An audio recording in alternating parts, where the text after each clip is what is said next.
Olá, seja bem-vindo a mais um episódio do Pod Saúde Urgente. Hoje estamos aqui na nossa maratona de episódios gravados dentro do Congresso Gaúcho TDAH só de TEA, na Fiergs, em Porto Alegre. Vou gravar agora com uma psicóloga que veio lá de Foz do Iguaçu. A gente se conheceu aqui há pouquinho, a gente já se apaixonou uma pela outra, Yara Assad. Prazer, nossa, que honra ser recebida por você, Rosana. Conhecendo um pouco da sua história, eu já fiquei totalmente admirada, né? Fora de uma mulher linda e maravilhosa que você é, né? Eu que sou linda, tá bom. A gente já, o pessoal entender, a gente lá fora já tava uma elogiando a outra, né? Desde quando eu cheguei aqui no evento, ela indo e vindo, e eu falando pro meu marido, que mulher, que ídolo, né? Ah, imagina. Então a gente tá aqui com esses episódios e é muito legal a gente fazer esse tipo de gravação em eventos, assim, porque a gente acaba saindo fora, né, da nossa caixa. Porque a gente conhece pessoas diferentes, de lugares diferentes, a gente se conecta com pessoas de outros lugares. A gente já tá aqui querendo fazer várias coisas juntas, né? Porque e o mundo vira pequeno, né? Fica gostoso, assim, essa conexão, essa conversa, troca de ideias. A gente aprende demais, né?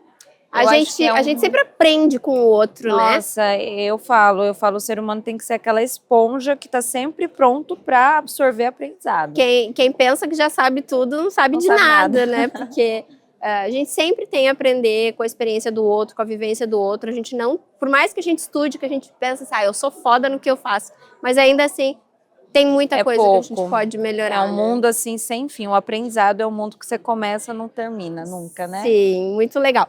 E tu veio aqui porque tu também tá lançando livros, né, no congresso. Um já foi lançado com a mesma editora e o outro lançou ontem e hoje está sendo relançado no congresso. Esse livro, ele tá um espetáculo, né? Tá. E falaram que tá com poucas quantidades no stand. Eu fiquei até, uau! Não, porque é um tema que eu acho que, por si só, o título já, tipo, eu quero comprar um, porque a gente fala tanto de autismo em bebês, da intervenção precoce, do quanto mais cedo a gente faz um diagnóstico, né? Mais aquela criança tem oportunidade de se desenvolver.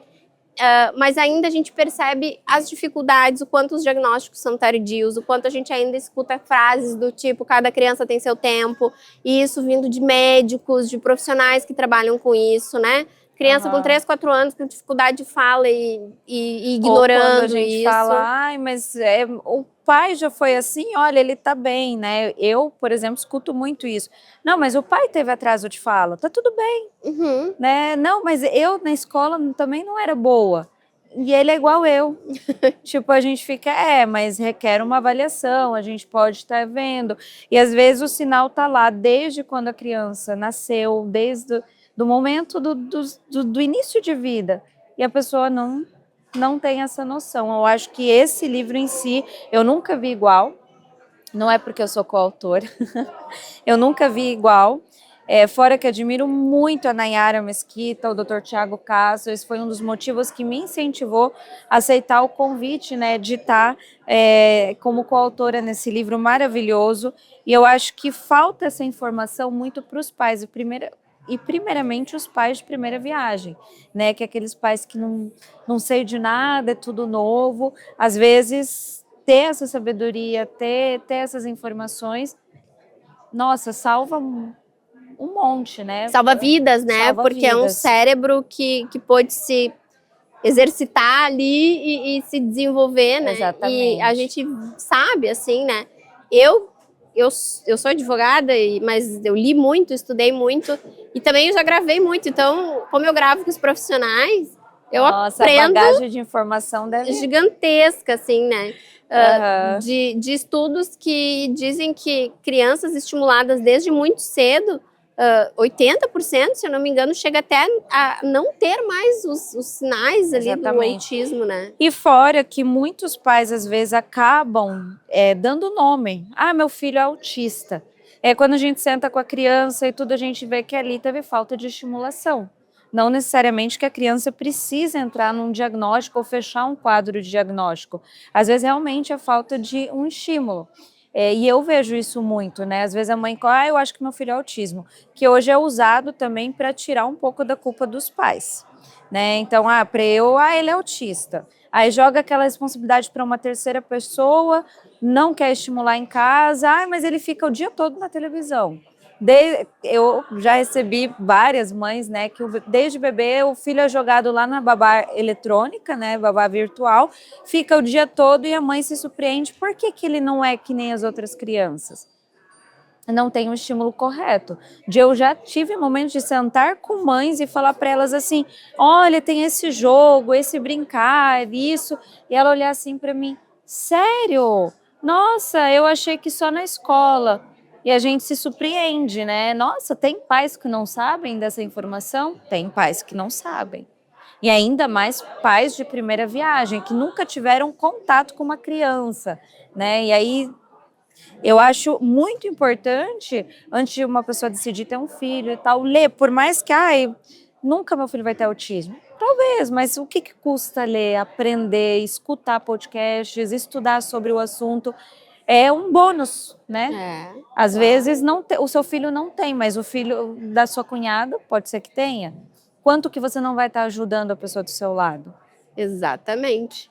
A gente fala muito sobre isso aqui no canal, porque as pessoas elas tendem a achar que só a comunidade atípica que tem que saber de autismo. E como a gente vive essa comunidade, a gente sabe que não é assim, né? Que quanto mais a comunidade típica souber, entender, participar, incluir, a gente vai ter uma sociedade muito mais justa, muito mais respeitosa e, mais do que isso, com compreensão das coisas, né? Exato. Porque é essa compreensão das coisas que pode salvar vidas, né?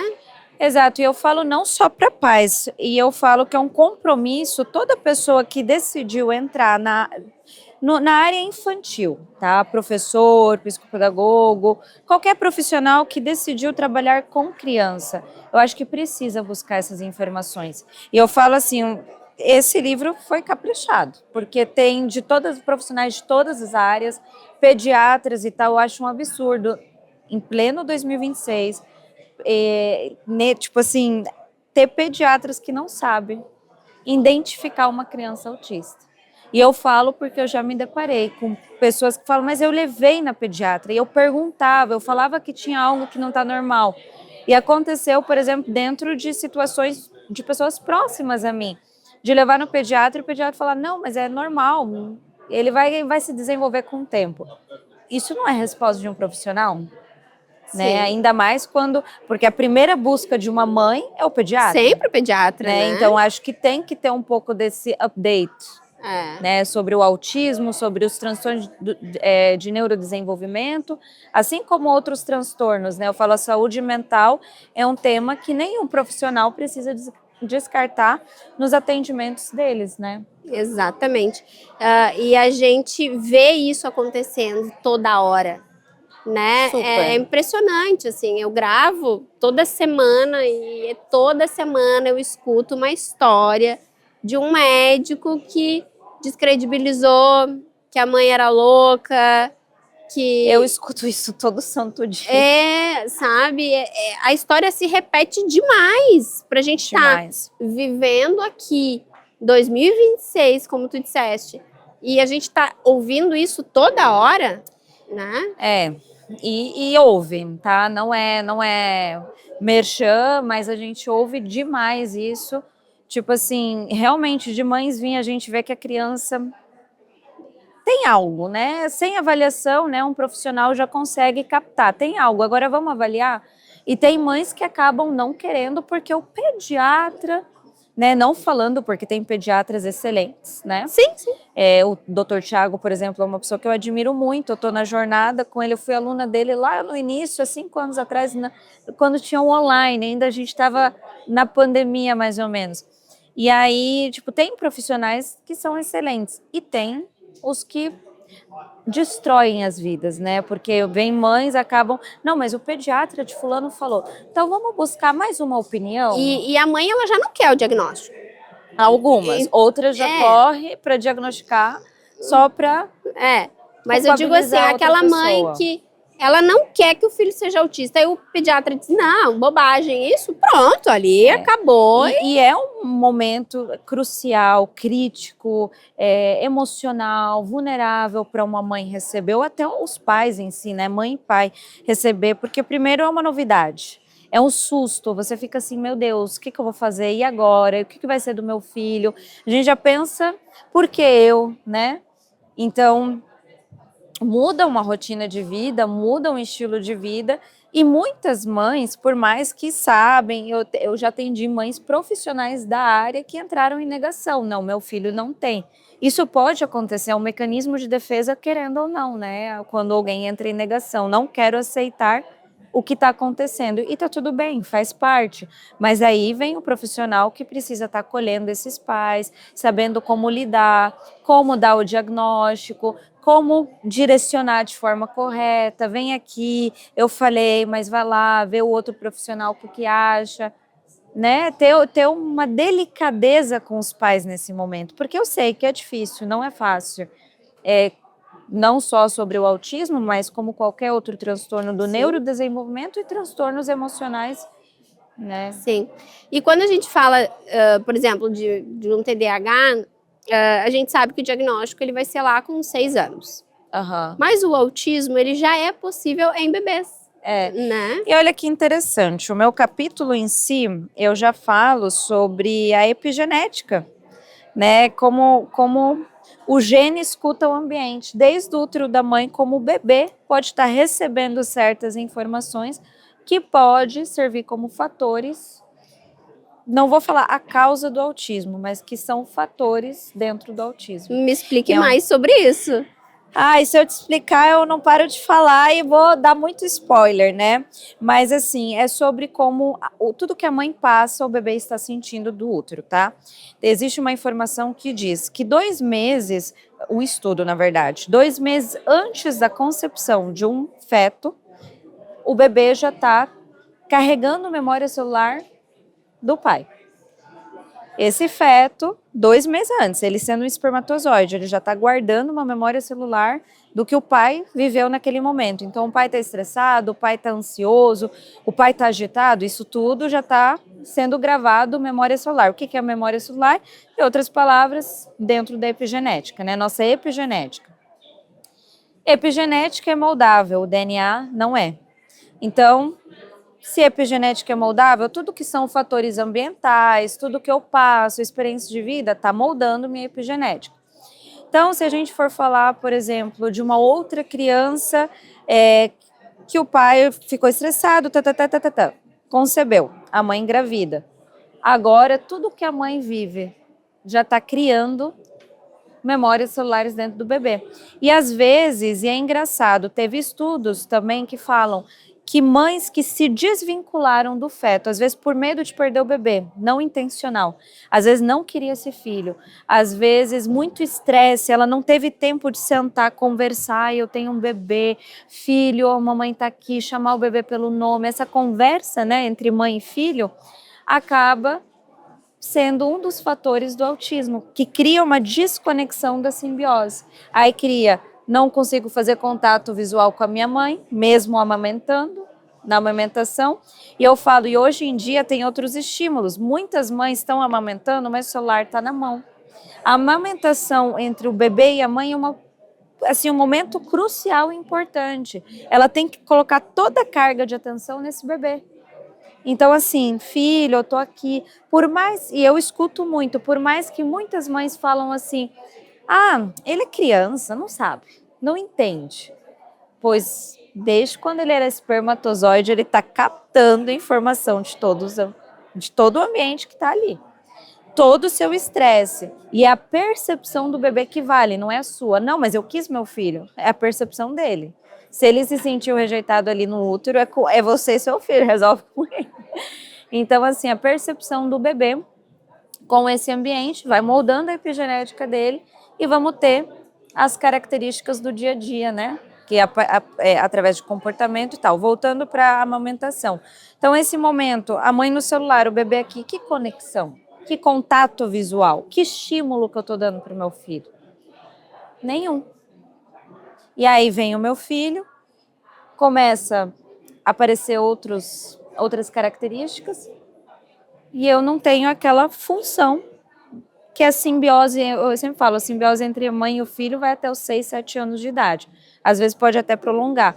Aquela conexão materna com o bebê já começou dentro do útero. Então, eu sempre falo para mamães grávidas que eu trabalho muito os traumas intrauterinos. Eu sempre falo para as mamães, conversem com o filho de vocês pelo nome. É tão gostoso você vir, por mais que ele mas ele não entende, ele está captando tudo, ele não entende na nossa linguagem, mas ele entende cargas neuroquímicas, ele entende os neurotransmissores que está sendo passado ali dentro dele. E das primeiras partes dos cérebros a serem desenvolvidos dentro do útero materno é o cérebro triuno. E é o cérebro límbico, né? O sistema límbico. Então, o mecanismo de defesa, ele está agindo conforme o que ele está recebendo. Ele talvez não entenda a linguagem, mas quando ele nascer, vai ter o desenvolvimento certo, está tudo gravado ali. O nosso cérebro esquece. Se eu te perguntar hoje, Rô, o que você comeu na segunda da semana retrasada? Eu não lembro, de ontem não vou mentir, que estava muito bom, lembro. De ontem eu já não lembro. Então isso tudo tá aqui, um pouco de tudo, né? Não vou falar tudo. Aqui eu falo muito da genética, né? Os estudos que falam muito sobre isso, a epigenética, né? Quando o ambiente fala com DNA, mitocôndria, né? Onde o ambiente vira biologia, o útero, que é o primeiro ambiente emocional que eu peguei e falei assim em geral aqui, porque eu falei, se me deixar eu falo até amanhã. E causas ambientais pós-natais e neurodesenvolvimento, traumas intrauterinos, que é a minha especialidade, eu amo falar sobre isso, eu amo trabalhar com mulheres gestantes e trabalhar todo esse processo, sabe? É tão gostoso e é um mundo novo. Gente, teu olho brilha falando. Ai, eu sou apaixonada. Dá pra ver o amor do teu trabalho. Eu sou apaixonada pela minha área. E é tão gostoso que a gente atende todo o público, né? Todas as idades. Então, eu vejo desde as criancinhas, os bebezinhos e tal. E o mais gostoso quando são mães gestantes que me procuram. Esses dias eu fiz o lançamento deste livro em Foz. E aí tinha um monte de mães ali que, antes delas engravidar, elas estavam fazendo a terapia comigo e tal, aí engravidaram. E foi tão gostoso. Aí no evento elas levaram essas crianças e é tão gostoso você sentar, conversar, parece que eles até entendem quem é você, tipo, aquela carinha inocente, mas é bem gostoso, assim, é um mundo é um mundo novo, é um estudo bem novo, mas assim, é necessário, é uma informação que não dá para ser descartada, que o cuidado e a maternidade e a paternidade começa 2 meses antes da concepção. E tu acha que, porque existe uma discussão se houve o aumento de diagnósticos, ou se todos esses diagnósticos sempre existiram e não se tinha, né? A gente sabe que melhorou muito a avaliação, né? Hoje a gente tem muito mais informação, Claro. A gente tem mais profissionais capacitados para dar esse diagnóstico do que tínhamos lá 30, 40 anos atrás. Mas, parando para pensar no que tu falaste até agora, me faz pensar que a gente pode ter tido um aumento, sim, de diagnósticos em função da vida que as mães hoje têm, que é uma grande loucura. Não descartando que a vida das mães lá do passado era fácil, porque era difícil também. Sempre houve, né? Sempre tem histórias. Eu acho que cada um tem uma história. E cada um tem seu momento vulnerável, suas dificuldades. Às vezes a gente vê, olha a Rô aqui brilhando, o sucesso que ela está fazendo, a sorte. Mas ninguém sabe a história da Rô por trás disso. Ninguém sabe quantas vezes a Rô não chorou, não se sentiu assim, meu Deus, eu tô sem chão, o que eu faço? Perdida, às vezes problemas pessoais e profissionais, né? Porque às vezes o pessoal até tem um impacto maior no nosso profissional e as pessoas acham que é fácil só desvincular. Então ninguém sabe desse processo. Não descartando, desmerecendo as mães antigamente, mas Hoje sim, aumentou as demandas, os casamentos, né, também começaram a ser diferentes. Hoje o brasileiro é com japonês, com chinês, então houve uma mistura de DNA e isso eu aprendi muito com o Dr. Tiago, que trouxe bastante esses estudos. Então, ele fala também dessa mistura de DNA e sobre também a questão dos fatores ambientais. Hoje em dia a mulher corre, faz, levanta, desce, muitas mães solos, muitas mães que não têm tempo de estimular os filhos. Então, isso tudo conta. Mas também eu não descarto o outro lado, né? Os diagnósticos, como é que fala? Super diagnósticos. Então, tem uns que, é autista. É autista. E às vezes eu acho assim, sem laudo, sem teste, sem avaliação, sem algum dado, algum fato. Mas foi a neuropediatra que falou. Tá, a neuropediatra viu seu filho 5 minutos naquela sessão, conversou com você 30 minutos e já deu um diagnóstico e medicando seu filho e tal. E o que ela pediu para ser feito? Igual eu falei, tem profissional A e tem profissional B. Né, e a gente recebe dos dois, tem profissionais maravilhosos que a gente recebe assim um laudo completo, que não tem o que nem argumentar, tá ali. Mas tem gente que não tem dado e quer dar diagnóstico. Não dá. Sim. Essa é uma uma reflexão que eu já me fiz muito também, né? Porque agora tudo virou autismo. É uma frase. TDAH. Não, TDAH todo mundo. Eu esqueço um pouco. Eu sou TDAH. Eu esqueci o óculos lá, meu TDAH, né?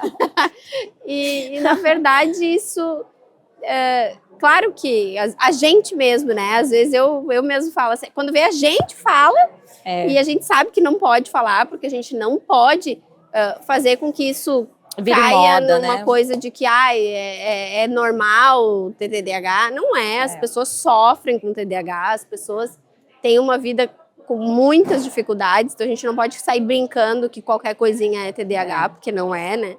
E muito menos autismo. Mas a gente sabe também que tem muito diagnóstico por aí que... Igual tem muita gente que também hoje, vamos supor, eu não me socializo bem, eu sou autista. Adulto faz mais isso sem até buscar profissional, já se autodiagnosticou, eu sou autista e tal. Não é a única característica do autismo que tem a ver só com socialização, né? Então a gente precisa, são várias características a serem investigadas, são níveis de suportes que precisam ser investigados, existem vários profissionais, então por isso que a gente tem fala prejuízo em várias áreas, né? Multidisciplinar. Né? Então, precisa ter um olhar multidisciplinar, multiclínico, não é um profissional que vai decidir se você é ou não é o tal diagnóstico. Sim.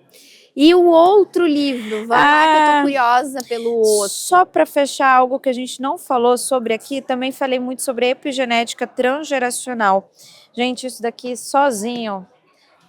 É um outro podcast, você vai lá para Foz e a gente vai fazer lá. Vamos lá, vamos para Foz. O outro livro também foi assim, eu iniciei escrevendo esse livro, mas esse acabou sendo lançado antes.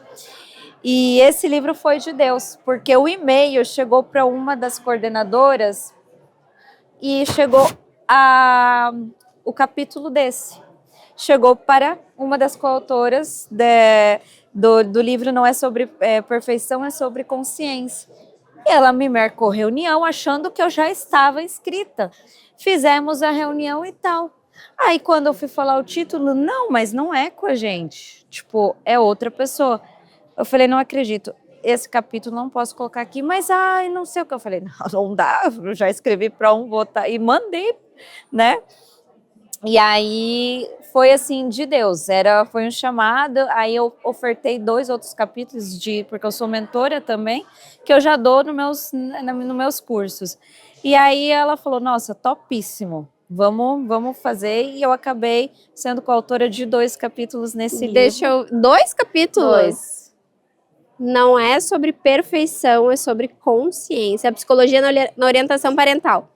É impressionante porque o episódio que eu acabei de gravar, basicamente, foi com a Andressa, que ela se tornou uma orientadora parental, não uma psicóloga, ela não faz orientação parental terapêutica, vamos dizer assim. Ela teve o diagnóstico do filho dela e ela passou agruras, ela levou acho que 11 meses, eu não era advogada dela, ela levou 11 meses o plano de saúde enrolando ela, e ela pagando o tratamento dos meninos dela todo particular, e o plano de saúde enrolando ela, até ela descobrir que ela podia entrar na justiça, que ela podia fazer um processo, enfim, ela passou muito tempo. E aí, quando ela de fato conseguiu o tratamento na justiça, ela disse, eu preciso informar as mães para elas não passarem, não perderem um ano da vida dos filhos, né, como eu perdi. Na época ela chegou a vender apartamento para pagar o tratamento, foi uma grande loucura. E ela passou a dar orientação parental. Então, o que ela começou a fazer? Ela começou a dar dica para a mãe. Não, olha só, se o plano te disser isso, tu pode fazer isso. Se o plano... Então, tudo aquilo que ela, o caminho que ela atravessou, ela começou a ser um facilitador. Nossa, não, porque tu tem que fazer um plano de saúde assim, porque o teu plano não, tu tem que contratar um plano sem coparticipação, para não ter problema. Não, já vou te passar o contato de uma corretora, daí passava. É bem importante. E ela foi fazendo esse trabalho de orientação parental e nós falamos sobre isso, sobre a importância desse canal de auxílio, né? E aí agora aqui a gente está com um livro sobre a psicologia, então, na orientação parental. A psicologia na orientação parental. E são capítulos maravilhosos, né? Os temas são bem ricos. Um dos meus capítulos é o poder da língua na formação e na criação dos filhos, que são adolescentes e crianças. Como isso impacta, né, na criação e como não perder a autoridade, né? Porque a gente às vezes acha, a educação positiva é deixar meu filho fazer tudo. Não, existem limites e é necessário porque criança precisa sentir segurança. Existem regras a serem seguidas, né? E é bem interessante também que a gente fala dos traços de caráter na infância. Então, às vezes os pais têm dificuldade de entender por que meu filho se comporta assim. Vamos supor, o traço de caráter oral, eu falo brincando, parece divertidamente a tristeza, né? Se a gente for falar. E aí são pessoas que são mais sensíveis, que às vezes precisa chorar, às vezes gosta de falar e repetir a história 1000 vezes. Aí os pais, meu Deus, ele chora demais. Aí eu já não sei mais o que fazer com essa criatura. E às vezes ele só tem, o caracterizinho dele. E da onde vem esses caráteres? Desde a nossa concepção até os 2, 3 anos de idade. Tudo que a criança está vivendo está formando um caráter. E a gente tem 5 traços. Todos nós temos os 5 traços de caráter, mas sempre 1 ou 2 são os que gritam mais alto, né? Então, o poder da língua, que é palavras na infância e adolescência, e o outro é os traços de caráter na infância, também um tema bem novo, traços que moldam a infância e a adolescência. E entendendo esses traços de caráter, como a gente começa realmente saber lidar com nossos filhos, ainda mais os adolescentes, né? Que a gente já fica, né? Não, rebelde, não me entende, não sei mais o que fazer com ele. E às vezes é só entender e tirar o traço de caráter da dor e colocar no recurso, né? Então é bem interessante isso.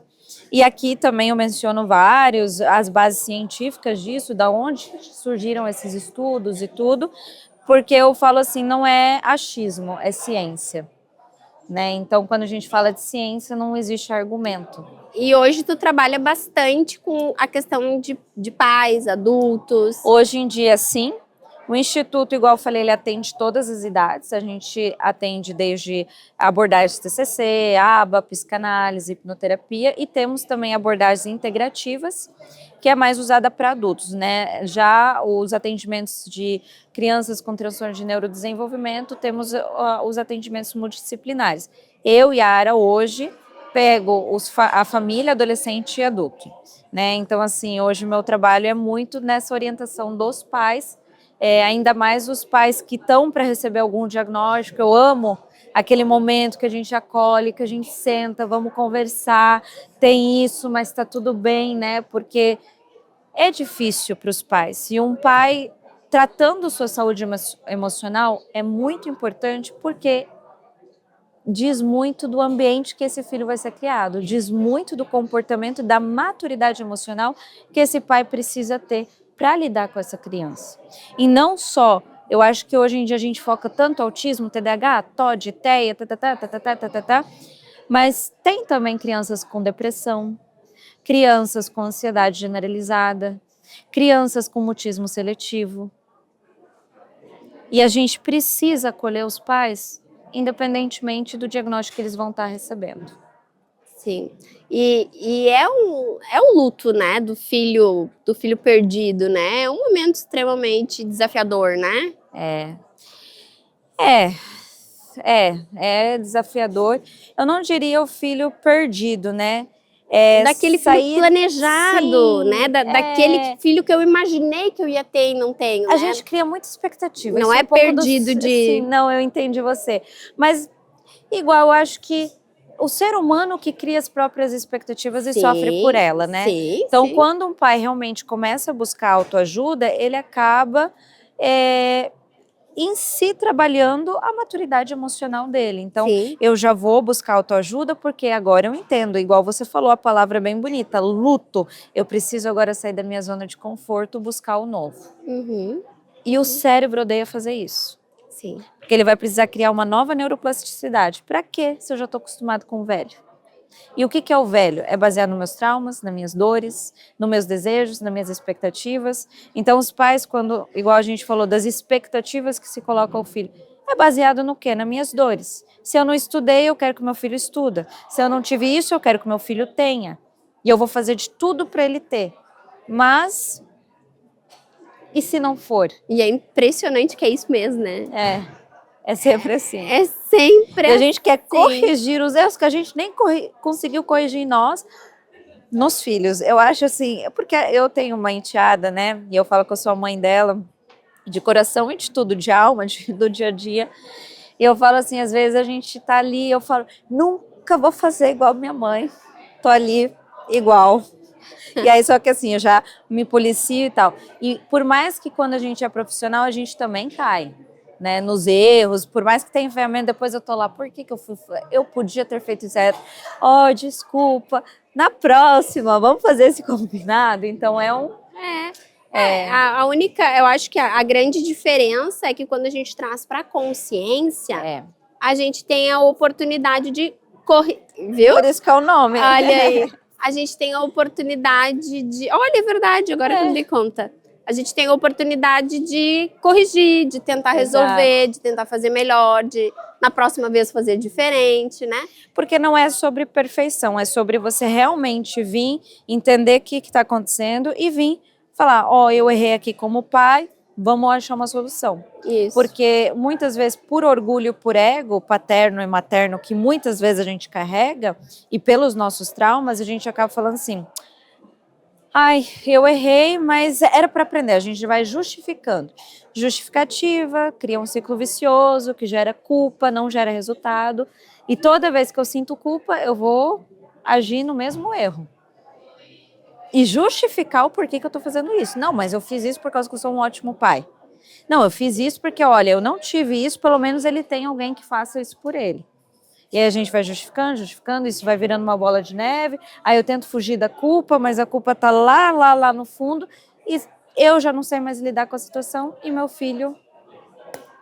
Yara, eu quero conversar contigo a vida inteira, eu também. Meu Deus, eu não quero parar nunca mais. A gente vai ter muito o que conversar ainda, né? Eu amei, meu Deus. Esse aqui nós vamos ter que gravar no estúdio pra gente ficar 2h30 falando. Bora te levar pra Foz do Iguaçu. Vamos lá. A gente tem que eu não conheço Foz, acredita? Sério? Mas você vai agora no Congresso em novembro, a gente pode até marcar algo próximo. Isso. Pra você passar um tempo lá. Vamos eu quero ir uns dias antes, até pra ir lá conhecer as cataratas, que eu não conheço, fazer as comprinhas lá no Paraguai, né? Aproveitar. Vocês têm essa oportunidade. Com certeza, eu vou com o tempo. Eu acho que é o povo que mais gasta é nós. Toda a economia do Paraguai são os brasileiros. Paraguai e Argentina, tudo coisa boa, assim, a gente é abençoado com isso. Mas vamos. E a partir de agora você tem uma amiga em Foz, né? Ai, que boa, amei Foi muito bom te conhecer, linda, maravilhosa, estilosa, maravilhosa e bem inteligente. Parabéns. Parabéns também. Mesmo não conhecendo muito sua história, eu tenho certeza que veio de muita luta, veio de muita dor. Com certeza. E eu acho que mesmo não te conhecendo, eu acho que merece, né? Esse recadinho, assim, eu acho que sinto no coração de te dizer isso, que não sei o que talvez você esteja passando, mas seja o que for, você vai superar, vai conseguir, vai sair muito melhor do que você está planejando e imaginando. Só não desista, nunca, igual você sempre fez, você nunca desistiu. E parabéns por ser essa mulher extraordinária. Quantas vezes você não está transformando e continue assim, que você tem algo muito maior para conquistar. Amém. Vamos abençoar isso. Muito obrigada. Amei. Deixa as tuas redes sociais para o pessoal que quiser te seguir. Sim. Minha rede social é o meu, né? Yara K, letra K, A-S-S-A-A-D. Yara K Assad. E o meu profissional do Instituto é Instituto Almaia, com Y, de alma e A. A gente vai deixar por escrito aí no vídeo para quem vai quiser. Vai ser um prazer receber todos, né? E vamos lá para Foz, com certeza. Amém. Nosso projeto. Tá combinado. Gente, Obrigada. Esse foi mais um episódio aqui no Pode Saúde, gente, direto do Congresso Gaúcho. Conheci essa moça linda demais. Foi um prazer. A gente tá aqui, assim, ó, aos 49 do segundo tempo, mas a gente conseguiu vencer, né? Cansadíssimas, mas deu tudo certo. Foi um prazer receber essa maravilha. Prazer é todo meu, né? ter te conhecido. Quero conversar muito mais contigo ainda. E então esse é o final de mais um Pode Saúde Urgente. Fica até o próximo. Tchau, tchau.